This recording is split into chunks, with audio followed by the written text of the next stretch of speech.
Ipinasilip ng aktres na si Janine Gutierrez ang kanyang bagong room kasama ng kanyang bagong TV.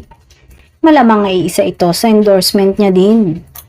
Kamakailan ay nagbahagi na din siya ng ilang pasilip sa kanyang bagong bahay habang hindi pa siya busy. Sumunod ay ang kanyang kitchen kung saan kasama ito sa vlog niya. At ngayon naman ay ang kanyang kwarto. Ipinost niya ito sa kanyang social media account at may nakalagay na New House, New TV Reveal. Simple lang ang kanyang bagong bahay at mukhang hindi niya pa ito masyado naaasikaso dahil busy sila ng kanyang boyfriend na si Jericho Rosales kaya wala pang masyadong furniture. Siguro nga ay dun sila umorder ng gamit sa furniture shop na pinuntahan nila nung nakaraan.